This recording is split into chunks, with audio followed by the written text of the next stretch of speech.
La rando légère, la tanière de JR. Bonjour tout le monde, aujourd'hui je vous parle chien de protection des troupeaux, parce que c'est un sujet qui revient très souvent. Avant de partir sur le GR5, j'avais déjà rencontré des patous, on les appelle souvent comme ça, on va le voir juste après.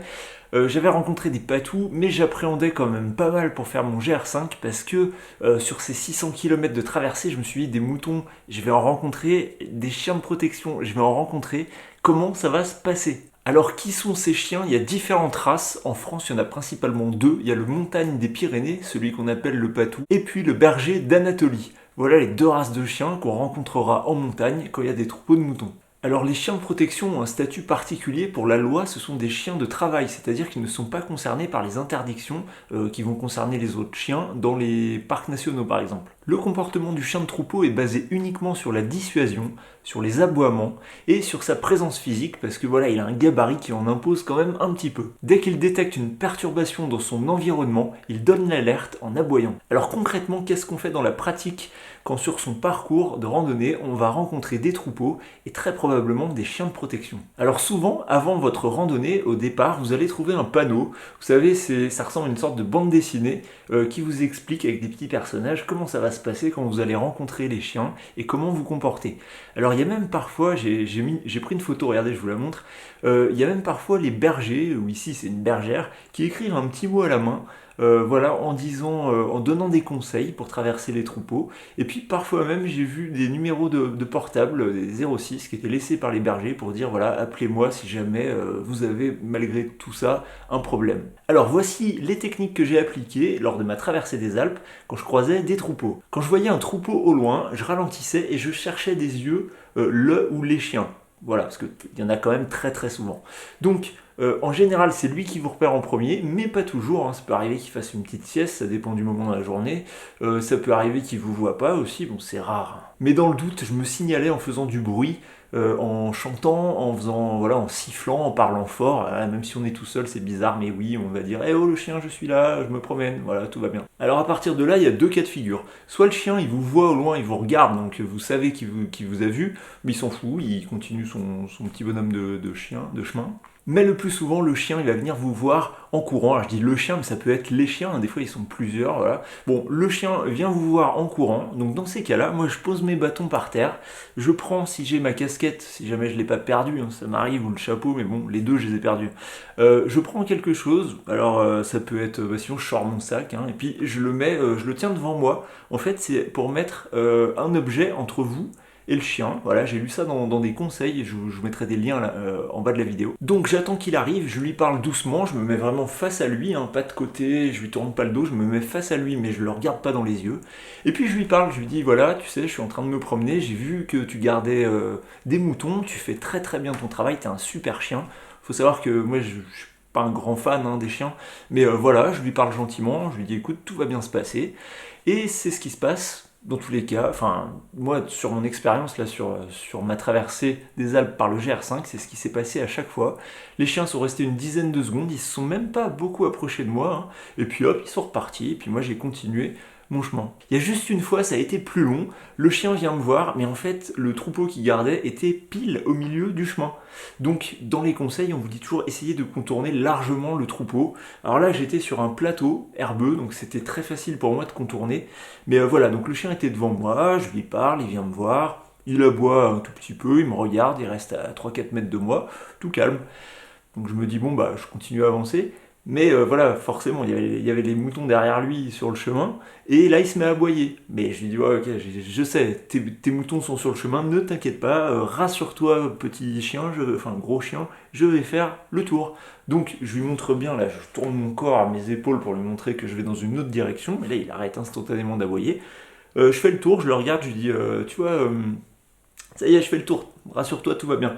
Hop, je fais le tour, et puis voilà, après je récupère le chemin, mais j'ai fait un crochet genre 20-30 mètres, quoi, pas un gros détour, et puis j'ai continué. Et au bout de quelques minutes, j'entends le chien encore qui aboie. Alors c'était un grand plateau où j'étais, donc je me retourne, et puis assez loin, je vois une silhouette, je vois un randonneur en fait, qui était à l'endroit où je suis passé 5 minutes avant, et là je vois le chien qui aboie, mais de plus en plus fort, le chien qui saute je vois le randonneur qui bouge, qui recule, qui agite les bras en l'air et tout ça, et je vois le chien prêt à lui sauter dessus presque, il avait l'air très très près.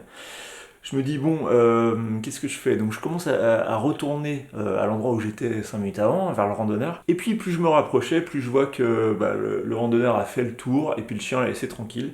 Et du coup après je l'ai retrouvé, le randonneur, on a discuté ensemble, il m'a expliqué qu'il a eu très très peur, il m'a dit, moi j'avais mes bâtons levés, prêts à le taper ce chien.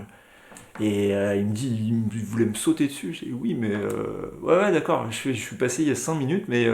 Je fais comment t'as fait? Parce que voilà, en montagne on se tutoie pas mal, c'était apparemment, enfin c'est même une certitude, c'était quelqu'un qui faisait de la randonnée itinérante, il avait sa tente, etc. Donc il me dit, moi il me dit j'aime pas les chiens, donc moi dès que je les vois, je lève mon bâton. Et voilà, je lui dis, tu sais peut-être qu'avec des conseils de justement poser tes bâtons, d'avoir une voix posée et tout ça, je suis passé avec le même chien il y a 5 minutes, et globalement, à part, j'ai juste dû faire un tout petit détour, mais ça s'est très bien passé avec le chien. Donc, je pense peut-être qu'appliquer ces conseils, ça aide quand même quand on croise ce genre de chien. Alors j'ai dormi plusieurs fois en bivouac avec des patous autour. Alors il y a un endroit, c'est au-dessus du col de la Colombière. Alors attention, c'est le col de la Colombière qui relie les vallées du Grand Bornand et du Reposoir en Haute-Savoie, hein, parce qu'il y a un autre col de la Colombière sur le GR5. Bref, col de la Colombière, tout en haut, il y a un lac qui s'appelle le lac de Père. C'est un endroit qui est très très fréquenté l'été. Et j'avais fait un bivouac au lac de Père, et là il y avait des patous, et en fait les patous, limite ils viennent manger avec vous le soir, hein, votre repas quoi. Donc c'est pas forcément mieux, hein, parce qu'un patou il faut pas le caresser ou pas lui donner à manger, parce que ça va le distraire dans son travail. Mais voilà, là-haut les patous ils étaient même pas venus nous renifler, ils sont tellement habitués à voir des gens. Donc ça va dépendre. Globalement j'ai eu de très bonnes expériences. Un autre bivouac, j'avais discuté avec un berger, vous savez, j'en parle dans ma vidéo de la deuxième partie, et c'était amusant parce que pendant que je parlais avec le berger, les chiens étaient autour. Alors, les chiens, je les avais vus avant de voir le berger, donc ils se sont pas dit, ah tiens, le randonneur là, il est avec le berger, donc c'est un ami et tout. Non, je les avais vus avant, et même avant, ils étaient pas venus me voir, ils ont même pas aboyé, rien, alors qu'il y en avait un paquet de chiens. Et du coup, limite, ils étaient dans mes affaires, là, à côté de la tente et tout, donc ils étaient vraiment...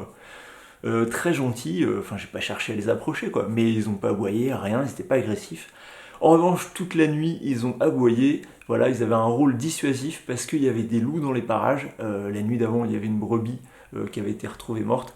Voilà, le berger m'avait expliqué tout ça. Donc, toute la nuit, ils ont aboyé, ils ont fait vraiment leur travail. Mais avec l'être humain, moi j'ai trouvé que ça s'était très bien passé. Le lendemain, en continuant, d'un seul coup, j'arrive sur une crête et là, je vois deux chiens qui sortent leur tête. Là, ils étaient tout en haut de la crête, je les ai vus au dernier moment. Je dis waouh, et en fait non pas du tout, ils ont même pas aboyé, ils sont juste passés à côté de moi, ils m'ont reniflé, mais ils ont continué leur chemin, voilà. Donc mes expériences sur le GR5 ont été parfaites avec les chiens de protection. C'est quelque chose que j'appréhendais beaucoup avant de partir, parce que je me suis dit je pars pour une traversée, donc s'il faut que je contourne largement un troupeau, comme ils disent sur les panneaux, ou si je dois changer mon itinéraire parce qu'il y a des chiens, mais non.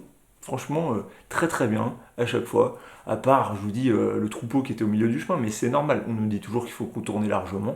Donc voilà, je pense qu'en appliquant ces quelques conseils, d'ailleurs vous pouvez les retrouver, je vous mets le lien dans la description de la vidéo.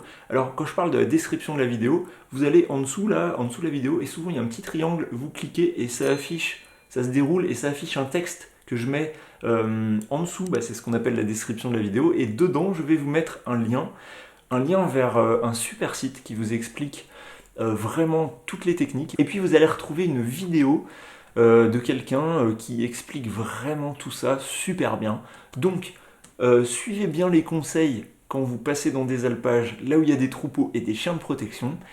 Voilà, on est à l'abri de rien, mais je pense qu'en appliquant ces conseils, ça devrait se passer correctement. Et vous, quelle a été votre expérience avec les chiens de protection? Dites-moi tout ça dans les commentaires. Et puis je vous dis à très bientôt pour une prochaine vidéo.